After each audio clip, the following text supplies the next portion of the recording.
Bago po ang lahat, maraming salamat po sa inyong pagtugon sa aming panawagan na maging bahagi po kayo sa inyong ginagawa dahil napakahalaga po nito sa ministeryong ito ang inyong mga ginagawa na sa pamamagitan nga po nito ay may parating po namin at maibahagi kung ano nga po ba ang oras ng himala.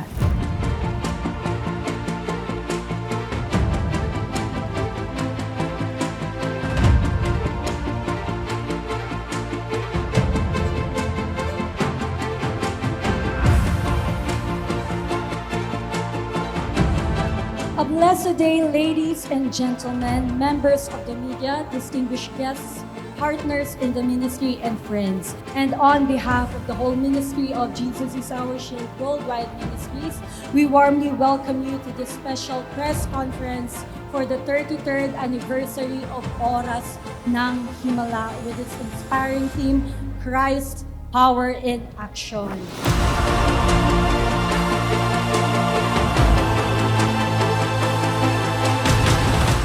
First time ako nakapag-cover dito. Ito lang yung nakita ko na wala siyang whatsoever religion man kung saan ka man na relihiyon. Kahit anong relihiyon meron ka, hindi siya pira-pirahan. Walang political motivation sa anything na may kasanib sila sa anumang politika. Nakapokus sila sa Lord. Na-amaze ako because with this ministry, hindi sila nakiki-associate sa mga politics, sa politician.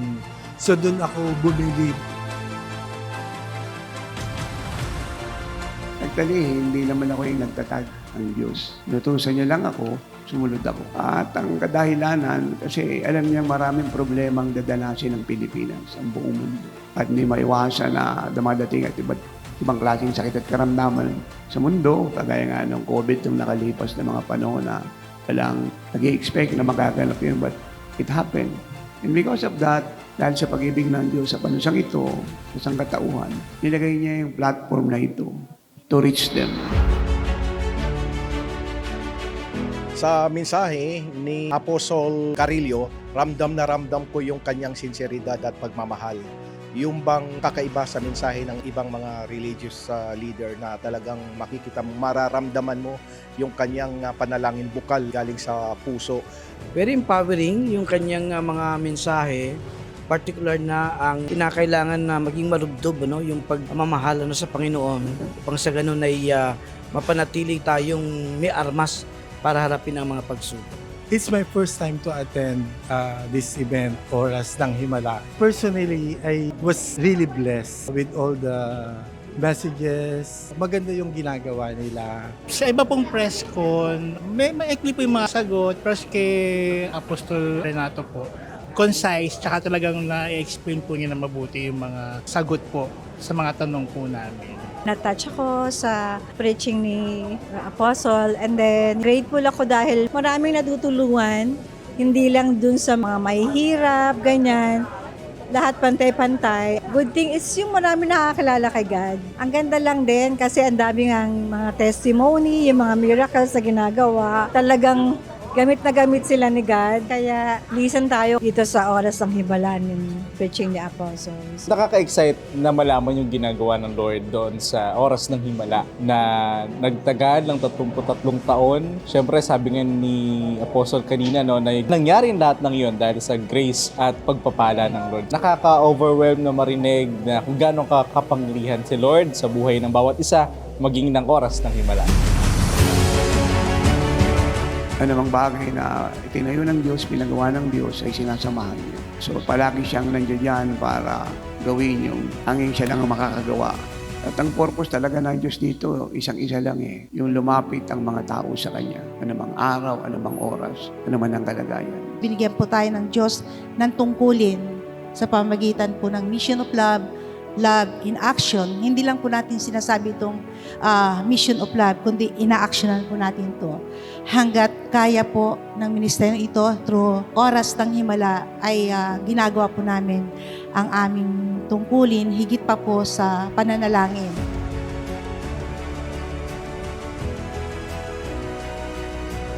He's really a servant of God, no? Pinapakita niya kung paano mamuhay ang isang lingkod ng Diyos. At yung makikita mo sa kanya kung gaano siya kapursige to share the gospel of God to other people and even in God's creation. Napakalalim, napaka-fatherly ng kanyang pakikipag-usap, ano? Very very calm and holy. Pangaral niya para sa akin, solemn talaga eh. Maintindihan mo yung mga bagay na paano mo sambahin ang Panginoong Diyos natin.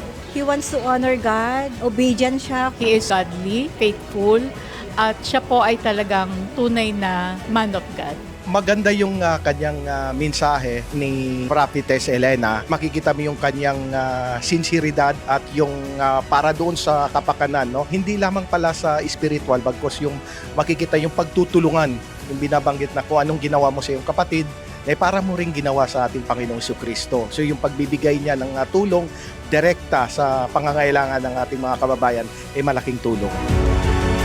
Sabi ng Psalm 62:11, all power belongs to God. At ang power ng Diyos ay above sa anumang religious power, political power, educational power, monetary power, occultic power, communist power, satanic power.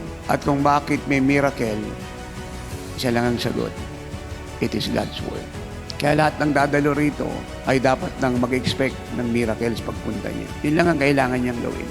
Umasa ng Himala. This March, Oras ng Himala will celebrate its grandest 33rd anniversary with the theme Christ Power in Action. The main celebration will take place on March 15, 2026 at 4 p.m. at Marikina Sports Center.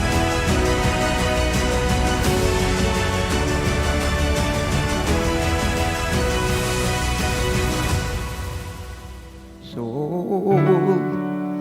are you weary and troubled? Alam kong pagod ka na, Pilipinas. I appeal to you, Philippines. Now is the time to turn to Jesus Christ. I-turn over mo na ang buhay mo sa Kanya. Si Jesus lang ang may kakayahan. Siya na ang tanging solusyon sa problema ng bansang ito at ng buhay mo. Siya na ang tagapagligtas ng sangkatauhan. Kahit nagkasala ka o napakarami mong kasalanan, hindi ka niya kukuntinahin. Hindi ka niya iiwanan. Ililigtas ka niya. Mahal ka niya. At pag pinatawad niya ang kasalanan mo, hindi na niya ito maaalala. Gagawin kanyang bagong nilalang. At ang kapayapaang daladala naming kagalakan at totoong kahulugan ng buhay ay mararanasan mo rin. Gusto niyang tapusin na ang kahirapan mo, ang karamdaman mo, ang kalungkutan mo. Gusto niyang sagutin ang mga katanungan mo. Gusto niyang ibigay sa iyo magandang buhay na tanging siya lang ang makakapagbigay. Kapayapaang hindi na ibibigay at nabibili ng pera. Kagalakan na hindi na aalis sa gitna ng kaguluhan ng sangkatauhan. Kasamayin niyo ang pag-ibig ng Ama, kaawaan ng Diyos Anak at pakikipisan ng Diyos Espiritu Santo. At ang biyaya niya ay sa mabuhay niyo ngayon, bukas, hanggang bumaba ang Panginoong Hesus. Ako sumabay sa prayer ni Apostle. Yung accepting Jesus Christ, yung napil mo yung kung paano ka sinave ni Lord.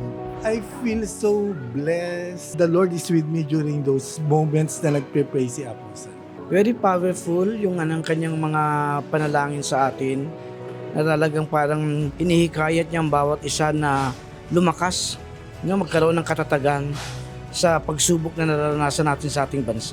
Ma-feel mo talaga yung blessings and yung sincerity po nung prayer po na binibigay po sa amin. Nung nag-pray kanina, naramdaman ko yung pagpapala ng Lord. Yung presence sa Lord na parang may mayakap. Na-feel ko siya kanina na sobrang nakaka-bless. Sa ibang mga press ko, siyempre mga politika. But this time, it's all about the Lord. We're talking about God. So, refresher para sa aming mga taga-media.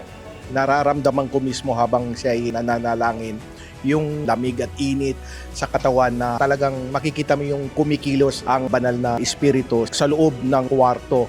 Nung nag-pray po kanina, naramdaman ko yung presence ni Jesus Christ. So, especially dun sa healing. Habang nag-pray siya, sabi ko kay Lord, i-touch mo rin yung body ko, although sinasabi na hindi apostle. So, may mga nararamdaman din ako, syempre. Nag-lighten naman. Nagaling naman ako ni Lord. So hindi po namin ito ginagawa para dumami kami at hindi rin namin ito ginagawa para yumaman kami, which is so impossible kasi kami nga nagbibigay, hindi nga kami yung nakatanggap. Bakit namin ito ginagawa? In obedience to the command of the Lord. yung second commandment. You shall love your neighbor as you love yourself. That is the reason. Mahal po namin ang sambayan ng Pilipinas.